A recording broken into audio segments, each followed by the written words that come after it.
Alright, okay. So objects in the normal flow affect the layout of the objects around them. This is the behavior you've come to expect in web pages. Elements don't overlap or bunch up, they make room for one another. Right, okay. So we've seen all this before, but in the chapter we'll be paying attention to whether elements are in the flow or removed from the flow. Floating and positioning change the relationship of elements to the normal flow in different ways.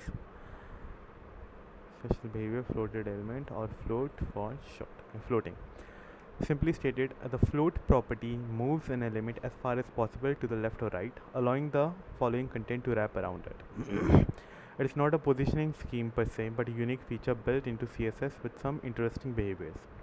Floats are one of the primary tools for modern CSS-based designs used to create multi-column layouts, navigation toolbars from list, and table-like alignment without tables. Okay. Start with float. We have left, right, none, and inherit. Okay. The best way to explain floating is to demonstrate it. In this example, the float property is applied to an image element to float it to the right. Shows how the paragraph and the contained images are rendered by default. Okay, we have this image, they went down. Then we go style sheet, float right. Okay. So this is space to the space. Okay, inline image in the normal flow. Then this is inline image floated to the right. Okay. Then we have the layout of an image in normal flow top with float property here. Okay, that's a nice effect. We've gotten rid of a lost. We've gotten rid of a lost. We've gotten rid of a lot of wasted space on the page, but now the text is bumping right against the image. How do you think? How do you think you would add some space between the image element and the surrounding text? If you guessed add a margin, you're absolutely right. I'll add 10 pixels of space on all sides of the image using margin property. You can begin to see. Okay, there we go. Okay. Huh. Okay. Now some key behaviors of floated elements are apparent in the previous two figures. A floated element is like an island in a stream. First and foremost, you can see that the image is removed from its position in the normal flow yet continues to influence the surrounding content. The consequent paragraph text reflows to make room for the float image element. One popular analogy compares floats to island in the stream. They're not in the flow, but the stream has to follow them. This behavior is unique to floated elements. Okay.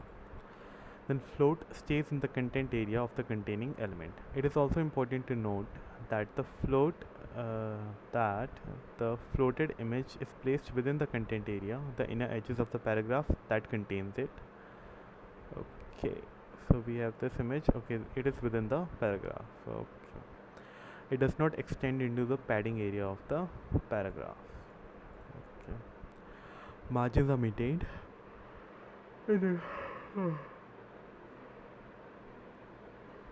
In addition, margins are held on all sides of the floated image, as indicated by figure 3 by dotted line. In other words, the entire element of box from outer edge to outer edge is floated. Okay, floating inline and block element. Those are the basics. Let's look at more examples and explore additional floating behaviors. Before style sheets, the only way you could use float was an image using obsolete align attribute. With CSS, it is possible to float any element, HTML element, both inline and block level. Okay, floating and inline text element. Okay. In the previous example, we floated an inline image element. This time, let's take a look at what happens when you float an inline text non-placed element. So we mark up it as span. Okay, so we float it to the right with a margin of 10 pixels and a specified width of 200 pixels. Okay, there we go. Alright. So from the look of things, it is behaving the same as floated image, which is what I'd expect, but there are some subtle things at work here that bear pointing out. Always provide a width for floated text element. First, you'll notice that the style rule. Okay. Okay, we add padding on all sides. Margin and okay. From the look of things, it is behaving the same as the floated image, which is what we'd expect, But there are some subtle things at work here that bear pointing out. Always provide a width for floated text elements. First, you'll notice that the style rule that floats the span includes the width property. In fact, it is necessary to specify a width for floated text elements because without one, the content area of the box expands to its widest possible width. On some browsers, it may collapse to its narrowest possible width. Images have an inherent advantage, so we didn't need to specify a width in the previous example, although we certainly could have. Okay. It is necessary to specify width for floated text elements. Floated inline elements behave as block elements. Notice that the margin is held on all four sides of the floated span text, even though the top and bottom margins are usually not rendered on an inline element, right? That is because all floated elements behave like block element. Okay. Once you float an inline element, it follows the display rule of a block element.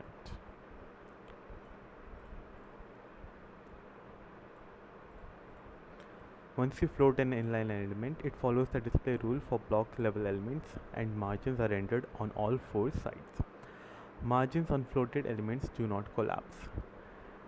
In the normal flow, between top and bottom margins overlap, but for floated elements, the margins are maintained on all sides as specified. Okay. So floating block elements. Let's look at what happens when you float a block within a normal flow. In this example, a whole paragraph element is floated to the left. Okay, so markup. This is id with float. Say paragraph id float. Okay. So I've added a rule. I've added a red rule around all p elements, right, border, to show their boundaries. In addition, I set up top margins on the float to 0.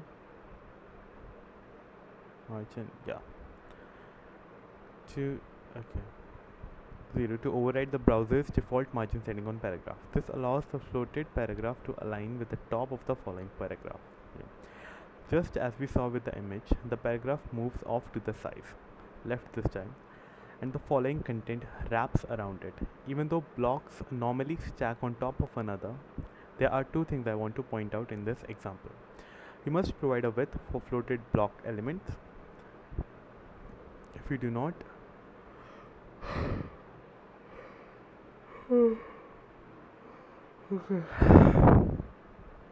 okay. So if you do not provide a width value, the width of the floated block will be set to auto, which fills the available width of the browser window or other containing elements. There's not much sense in having full width floated box because the idea is to wrap text next to the float, not start below it, right? Then elements do not float higher than their reference in the source. A floated block will float to the left or right relative to where it occurs in the source, allowing the following elements in the flow to wrap around it. It will stay below any block element that precedes it in the flow. In effect, it is blocked by them. That means you can't float an element up to the top corner of a page even if its nearest ancestor is the body. Okay. If you wanted a float element at the start of the thread, it must appear in the first document source. First in the document source.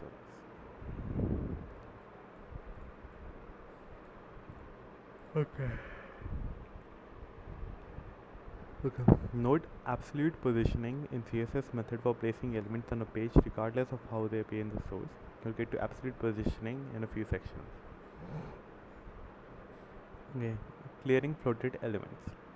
If you're going to be floating elements around, it's important to know how to turn the text wrapping off and get back to layout as usual. This is done by clearing the element that you want to start below the float. Applying the clear property to an element prevents it from appearing next to a floated element and forces.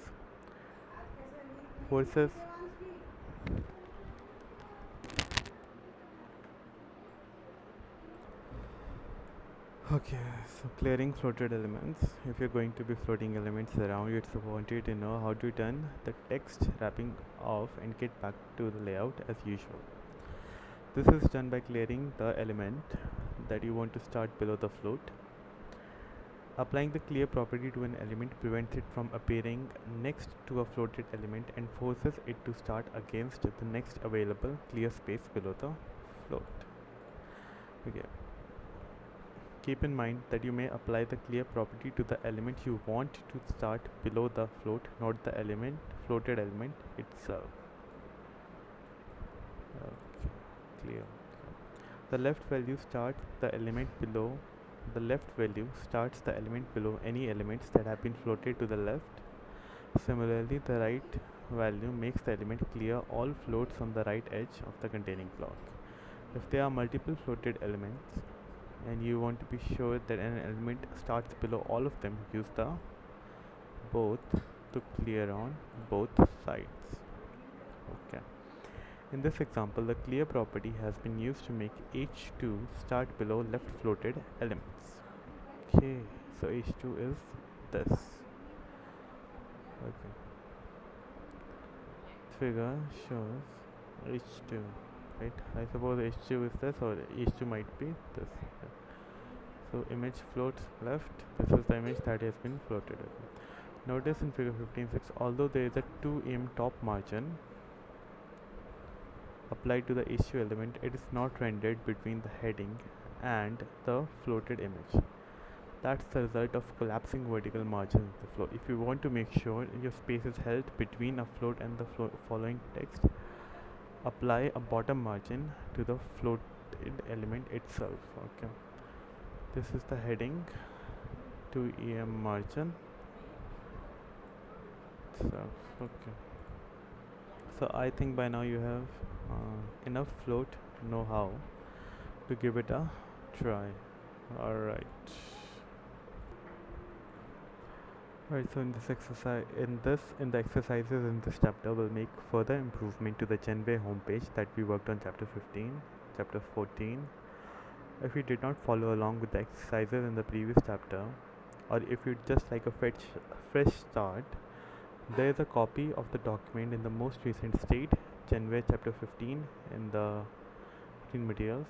Okay, open the Genware. Okay, so I'll just copy everything. Alright, so I'll just open this one.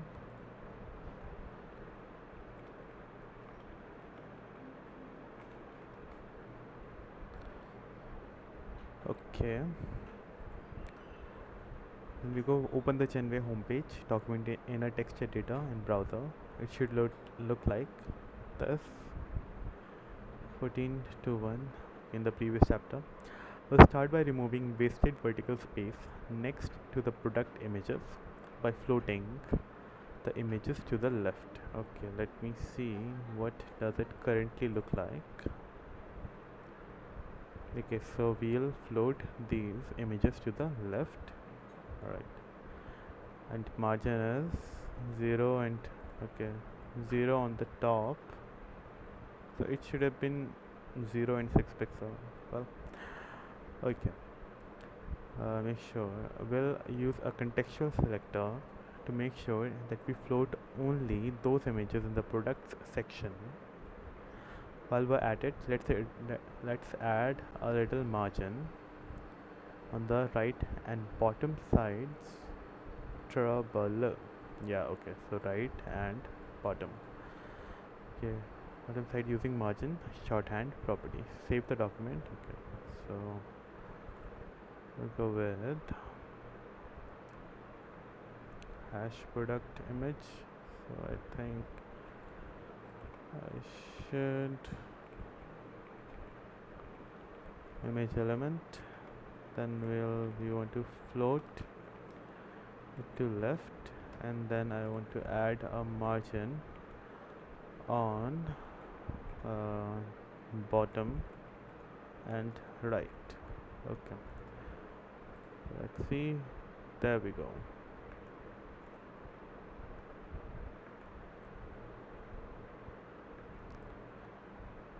Okay, now I'd like the more about links to move up to appear below the images so they are clearly visible and consistently on the left side of the product. Okay, this change is going to require a little extra markup because we need a way to target just the paragraph that contains more about links. Add a class name more to each of the paragraphs that contains links. Okay, so more about custom. Okay, so more about, okay, so we will put them in a single link. All right, so where are you? Where is more about? Okay, this is a link, so I'm going to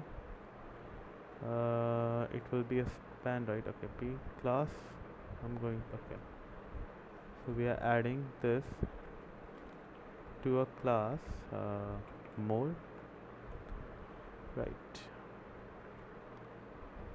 and class more. Okay, now we can use a class selector, right? Products dot more, so everything which is more makes those paragraph clear and floated images. Okay, clear. Okay, so clear left, so we these will appear below the, okay, now I get it, right? Products, so we'll go products, everything in the more thing that belongs to more class, so go clear left, and then these should begin on the bottom. There we go. Okay, shows the new and improved product section here. Floating multiple elements. It's perfectly fine to float multiple elements on a page or even within a single element. In fact, it is one of the way to return a list of links into a horizontal menu, as we'll see in a moment. Okay. So, when you float multiple elements, there is a complex system of behind-the-scenes rendering rules that ensures floated elements do not overlap. You can consult the CSS specification for the details, but the upshot of it is that the floated elements will be placed as far left or right as specified and as high up as space allows. Okay. Figure 15.8 shows what happens when a series of sequential paragraphs are floated to the same site. The first three floats starts picking up from the left edge, but when there isn't enough room for the fourth, it moves down to the left until it bumps into something. Okay. In this case, the edge of the browser window. However, if one of the floats, such as P2, had been very long, it would have been bumped up against the edge of the long float instead. Okay. So we go class float for float P6, P7. Okay. So we have P5R floated. Okay. That's the underlying behavior, but let's apply it to something more practical like a navigation. Like a navigation menu. It makes sense to make markup URL navigation as an unordered list. As shown here, I've omitted the real URL values in the A element to simplify the markup. Okay, there are various approaches to converting it to a horizontal bar. See note. The other way to make list items lineup is to make them display as an inline element. It's a block element. Right. From there, you can make the anchor elements display as blocks and apply styles. This method make it more difficult to precisely control the spacing between navigation items. However, because the browser sizes the white spaces between list items in the source according to font size of the container. Okay, so we have this. There are previous approaches, but the primary steps in a floating example are as follows: turn off the bullets and set padding margins to 0. Okay, select style type none and margins are 0. Then float each item to the left so they line up, taking advantage of the multiple float behavior described earlier. Okay. Make the anchor element in the list display as block elements so that you can set dimensions, paddings, margin, and other visual styles. You could set the styles for other links state as well, such as hover, but I'll keep this example short. Clear the element that comes after the menu in the document so it starts below the menu. Okay, clear the element that comes after the menu. Right. Okay.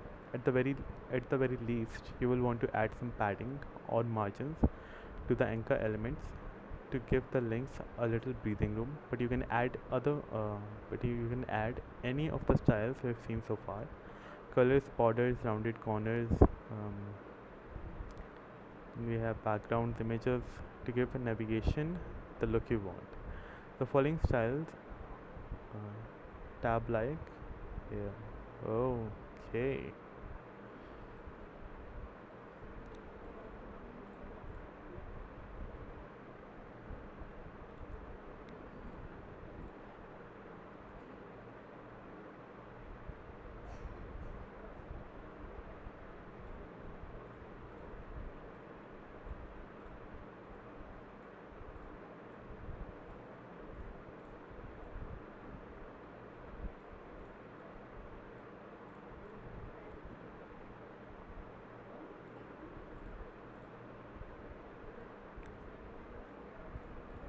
Alright. The unordered list is transformed into a tab-like menu using CSS alone and no images. 0 left. Okay. Containing floats. As long as we're talking about multiple floats, there is a good time to address another. Okay. Left display as block elements, and then you can style border and whatever radius. Okay. So as long as we're talking about multiple floats, this is a good time to address another float quirk. That that's float containment. By default, floats are designed to hang out of the element they are contained in. That's just fine for allowing text to flow around the floated images, but sometimes this behavior can cause some unwanted behaviors. For instance, take an example in figure 15.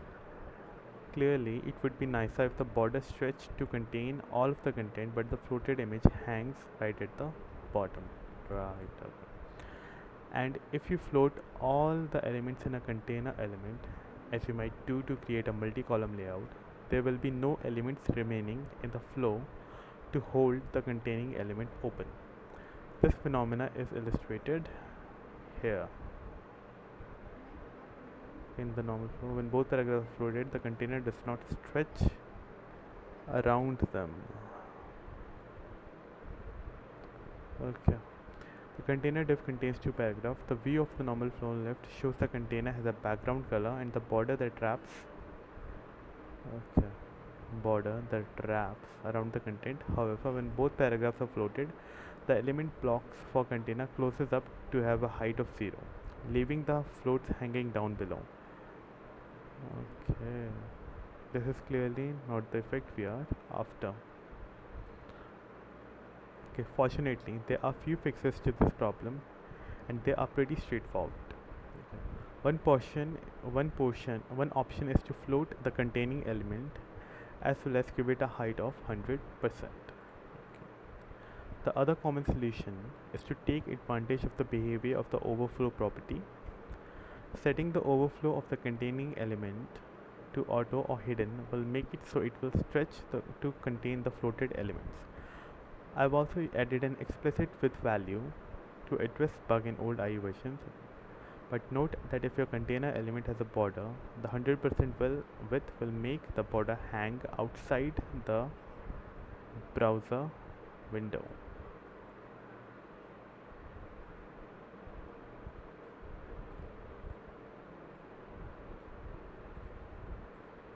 Okay.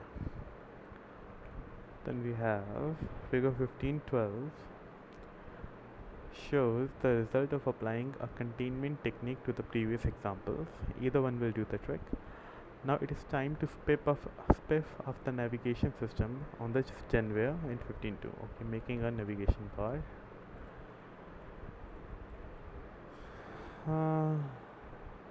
So size 15.2.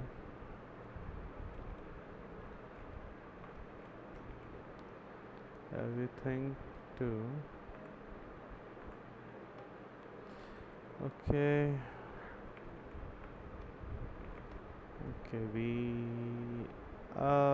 Okay, so it does not copy directories.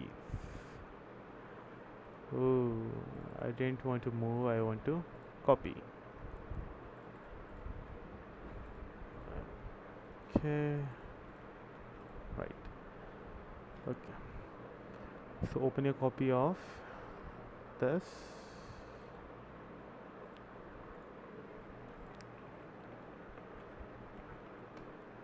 Right, okay. So I have this. Start by making the unordered list element as neutral as possible. The bullets have already been turned off, but we should clear out any padding and margin that might be happening in there. Okay. We go to where are the lists? Okay, list style is none. List style type is none.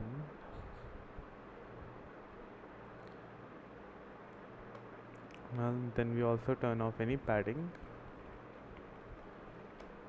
or any margin.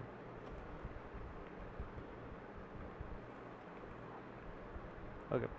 Next, float the list items to the left and clear the following products in products div.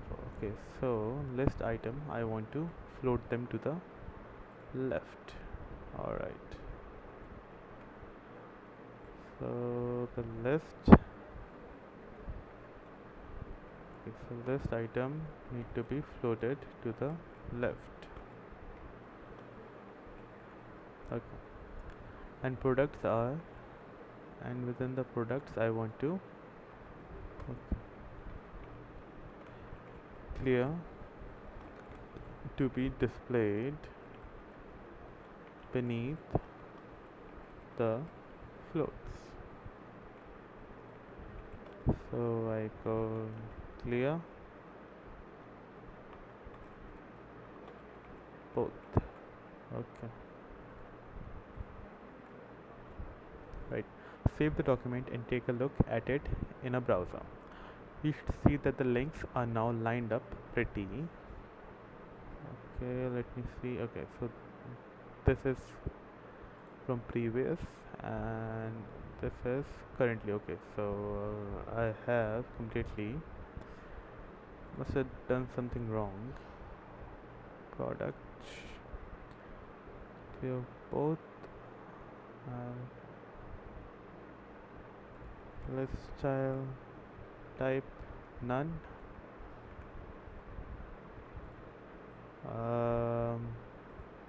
Okay, clear both float left, right, float left, list items are floating left, list style type, list style type is none, padding 0, padding spelling margin is 0, yes. Okay, then list items, yes, they are floated to the left, clear both. and within the products I clear both of them. Save the document and take a look at it in browser. You should see the links are now lined up pretty tightly, but also the purple navigation bar has shrunk to nothing. Okay, oh yeah, alright, right. Perfect, okay. You're right, okay.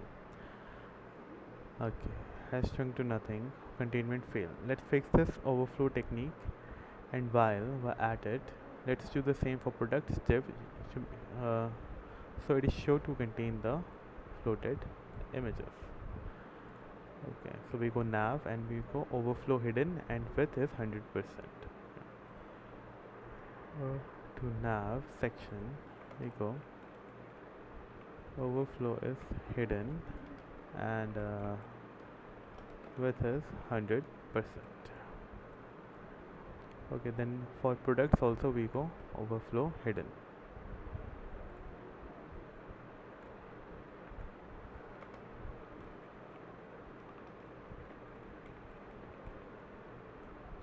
Right, now we can work on the appearance of the links.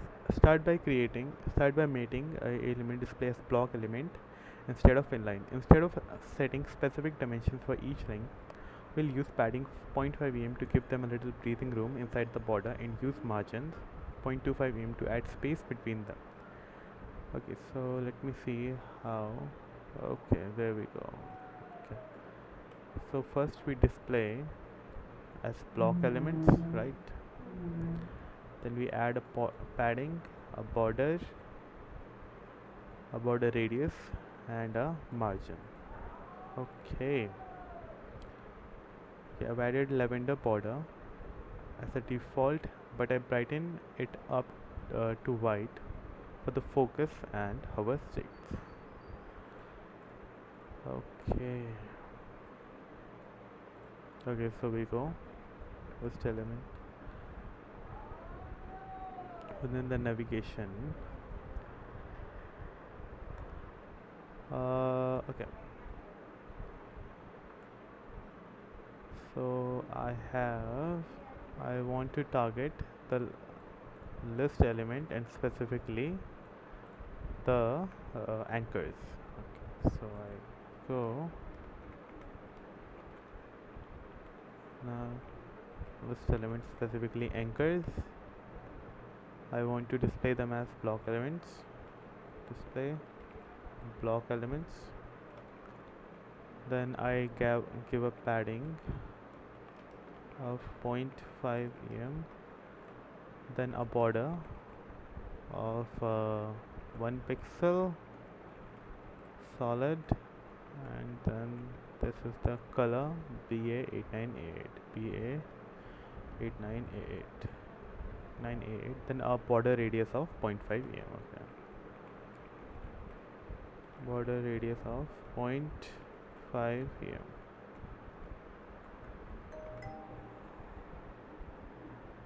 Okay, then I have a margin of 0.25 em.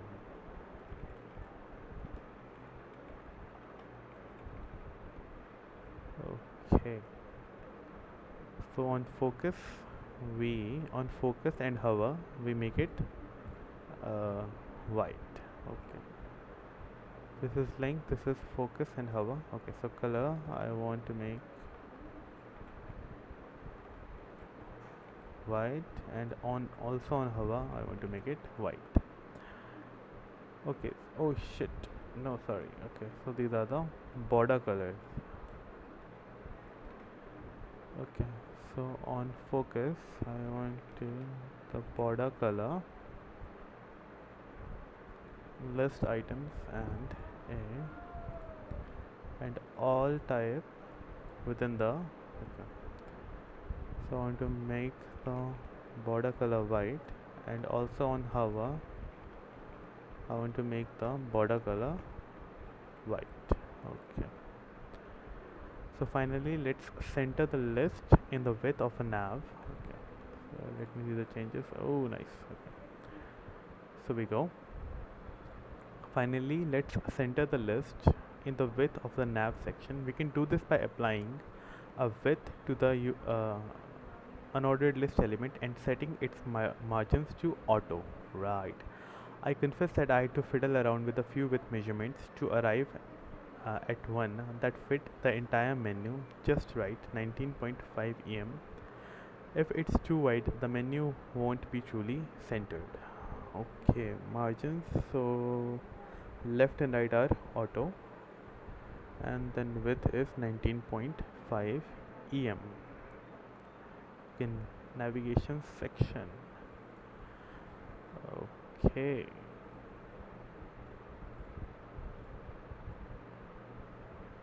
You can center it by. Okay, so we go navigation list. So we come here, we set list style as padding, margin is 0, and on the left side it's auto, and then width I set a width of 19.5 ems. Okay, so let's see it centered. There we go. Okay.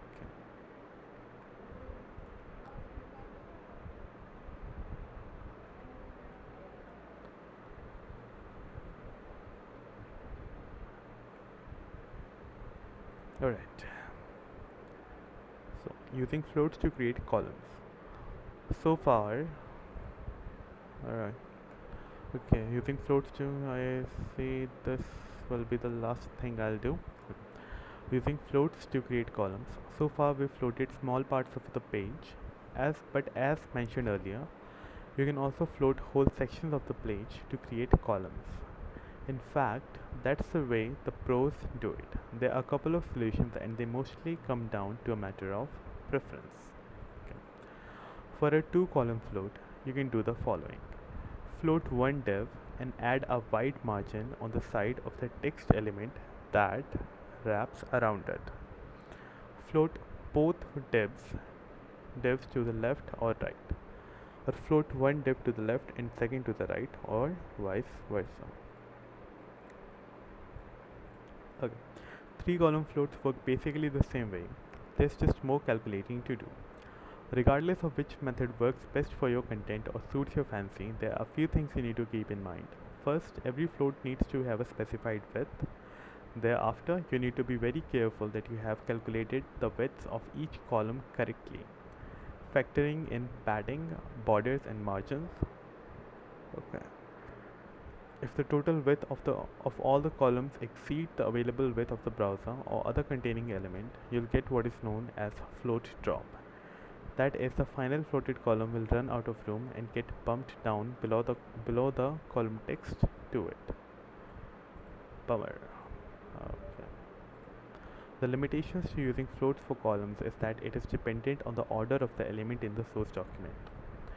The floated element must appear before the content that wraps around it, and a source may not always be ordered conveniently. Right. Now get a feel for making a 2-column layout with floats and this. Okay. So the layout we've been using for the Genware site might be a good starting point for a small screen device, but it gets awkward in a larger browser window.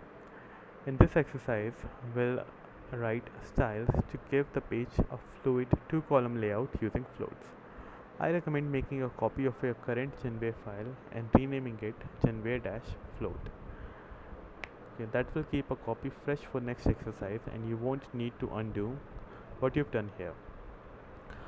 Okay, so what we're going to do is give the product div a width, float it to the left and allow the testimonials box to flow around it on the right side, creating a second column. I want this layout to resize proportionally to always fill the width of the screen. So I'm going to use percentages for all the horizontal measurements. That means making a few changes to a prior code. Okay. Start by setting the width of product div to 55% and floating it to the left. Okay. Alright. So we copy this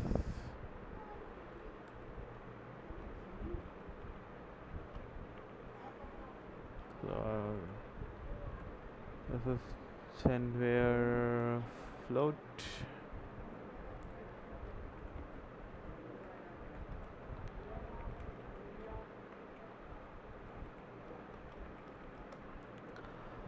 Alright, okay, so we start with products. Okay, currently the padding and the margins are set to 1 em all around, but change the left and right padding and margins to 2% for this fluid layout. That means the product box is now taking up roughly 63% of the width of the screen. 2 plus 2 plus 55 plus 2 plus 2 plus 2, okay. Plus a few pixels more for the borders. Shows the result of these changes. Okay. In addition, set the top margin of products to 0.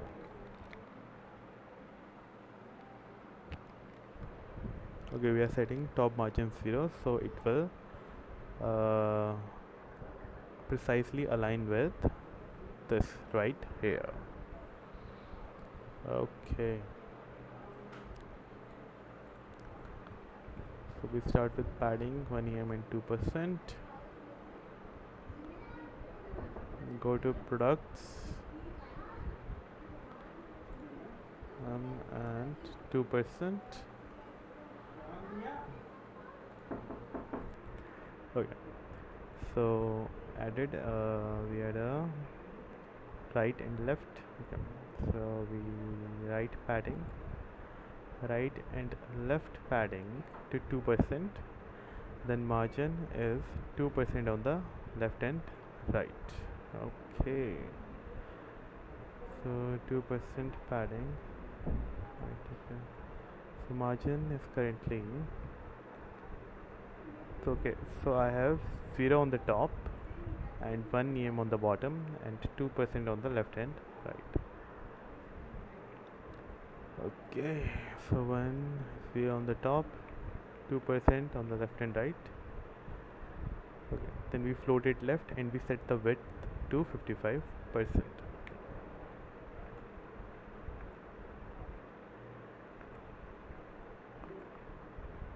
Okay, then we float it left and set the width to 55%. Okay. There are some interesting behaviors to observe here. The testimonials text move up to the right of the product box, which is expected, but the testimonials box with the exclamation point graphic is hidden behind the product box. Only the tick, only the content wraps. The element box just moves up and does not resize. Okay, so let me take a look. No, dude, nothing like that happened for me. Chenware float. I am in Chenware float, right? Yep. Uh, but why didn't it? Okay, line height, background color, product line height, padding 1 em 2%. Then we have a border. Okay, I provide a border on the products, right? Okay, now provide a border which is double and has a color of FFPC 53. FFPC 53. Okay, then I add a margin. Okay, so we have padding, border, then margin,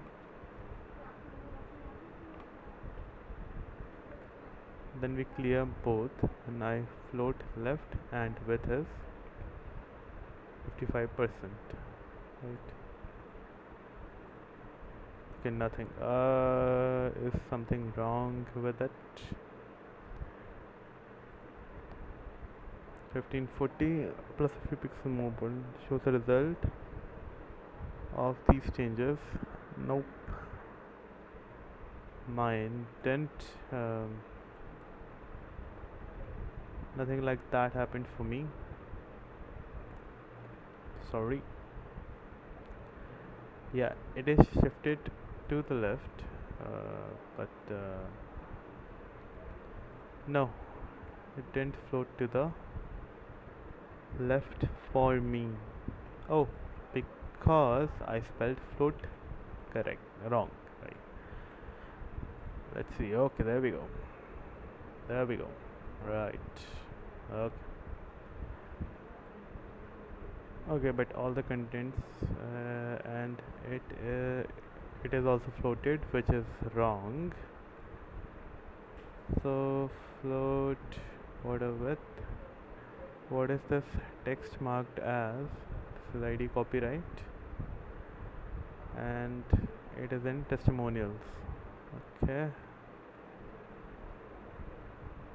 Testimonials background is this testimonials h2. Okay, anyways, alright, okay, time to get the testimonial box into shape. What we need to do is adjust the margins, specifically to make the left margin of the testimonial box wide enough that it clears the product box. The product box is taking up here more than 63% of the width of the page, so let's give the testimonial box a left margin of 64% to accommodate it and add a little space between. I've also set a narrow right margin of 2%. Remember, the order of declaration is trouble. Okay, reload the page and testimonial box should be centered right in the column. Okay, so within the testimonials I have to add a margin. So we go 2%, 1 em, 1 em, 2%, 1 em, and 64%. Okay, right. But okay, but my copyright, yeah, copyright needs to be clear. Okay, just a few more tweaks here. Clear the copyright paragraph so it appears near at the bottom of the page. Finally, I think the new products issue will look like better left aligned in the layout, so let's adjust it too. Right, okay, so text align is left and clear left. Okay. So I clear the copyright to left. So let me see, it should, yeah, there we go. Text align is center, and then we want to text align it to the left.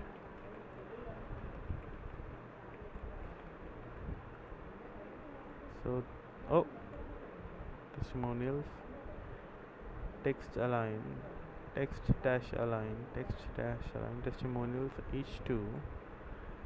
Oh, sorry, not testimonials, products, right? Products h2.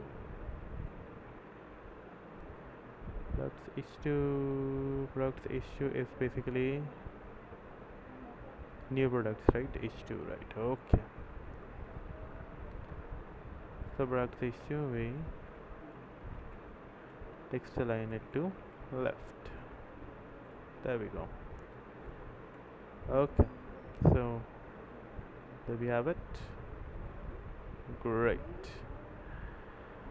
Okay, so we'll continue here. A new 2-column layout. Right.